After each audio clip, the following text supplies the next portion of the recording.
بسم اللہ الرحمن الرحیم۔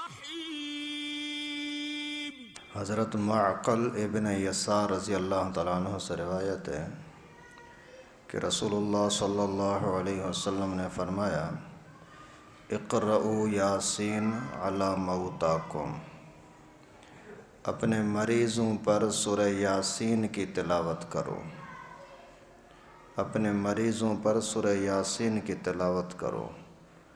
اس کی وجہ سے اللہ رب العالمین کی رحمت متوجہ ہوتی ہے۔ ویسے سورہ یاسین بڑی عظیم برکت والی صورت ہے۔ اللہ کے نبی صلی اللہ علیہ وسلم نے فرمایا، اگر صبح کے ٹائم پر پڑھو گے تو پورے دن کے آپ کے سارے کام آسان ہو جائیں گے۔ تو جب مریض کے اوپر آپ سورہ یاسین پڑھو گے تو اس کے مرض کا معاملہ اس میں آسانی ہو جائے گی۔ آج کل ہم مادیت کے پیچھے پڑھ کر کے، دواؤں کے پیچھے، ڈاکٹروں کے پیچھے اور آپریشن کے پیچھے پڑھ کر کے دعاؤں سے بالکل محروم ہو گئے ہیں۔ اپنا بچہ ہے سامنے پڑا ہوا ہے، بیمار ہے، لیکن سورہ فاتحہ پڑھ کر کے دم کرنے کی توفیق نہیں ملتی۔ غریب ہونے کی، پیسہ نہ ہونے کی شکایتیں بھی کرتے ہیں کہ غریب ہیں، کچھ پیسہ ہی نہیں ہے، پھر بھی ڈاکٹروں کے پاس دینے کے لیے، ٹیسٹوں میں دینے کے لیے بڑی آسانی کے ساتھ خرچ کر دیتے ہیں، جبکہ مفت کی چیزیں ہیں۔ قرآن پاک صرف اعتماد پکا کر کے، پختہ اعتماد کے ساتھ پڑھو، یقیناً اللہ رب العالمین کی طرف سے شفا ملے گی۔ تو کوئی چھوٹا بچہ ہو، بڑا ہو، بوڑھا ہو، کوئی بھی ہو، جب بھی مرض ہو، بیماری ہو تو سورہ یاسین پڑھ کر کے دم کریں، سورہ فاتحہ پڑھ کر کے دم کریں۔ سورہ فاتحہ کا تو ایک نام ہے سورہ شفا، یعنی اس کے اندر اللہ تعالیٰ نے شفا رکھی ہے۔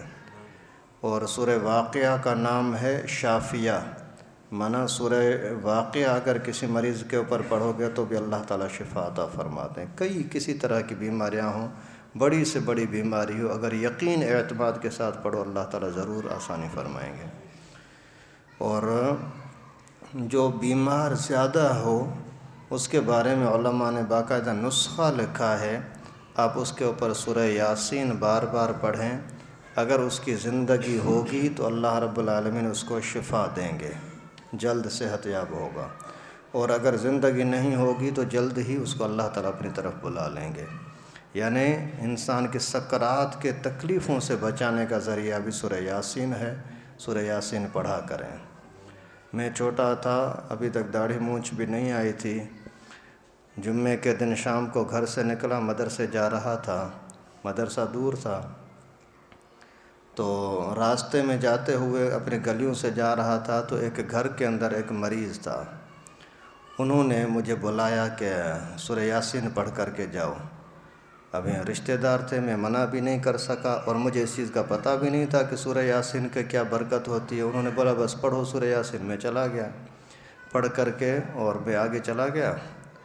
پھر ہفتے کے بعد جب مدرسے سے واپس آیا تو پھر میری والدہ نے مجھے بتایا کہ تو نے جو سورہ یاسین اس کو پڑھی تھی، ابھی روڈ پر اسٹاپ تک نہیں پہنچا تھا، یعنی 15 منٹ بھی نہیں ہوئے تھے کہ اس بندے کی وفات ہو گئی۔ یعنی اگر آپ سورہ یاسین کسی مریض پر پڑھو، زندگی ہوگی تو اللہ تعالیٰ جلدی شفا دیں گے، اگر زندگی نہیں ہوگی تو اللہ تعالیٰ اس کو سکرات کی تکلیفوں سے، بیماریوں سے بچا کر اپنے پاس آسانی سے بلا لیں گے۔ اپنے مریضوں کے ساتھ اپنے گھروں کے اندر اس طرح کا ماحول بنائیں، جب بھی بیمار ہو پہلے قرآن پاک سے علاج کرو، انشاءاللہ اللہ تعالیٰ شفا دیں گے۔ اللہ رب العالمین سے دعا ہے کہ ہم سب کو ہر طرح کی دنیا کی، آخرت کی پریشانیوں سے ہم سب کو محفوظ فرمائے۔ وآخر دعوانا ان الحمدللہ رب العالمین۔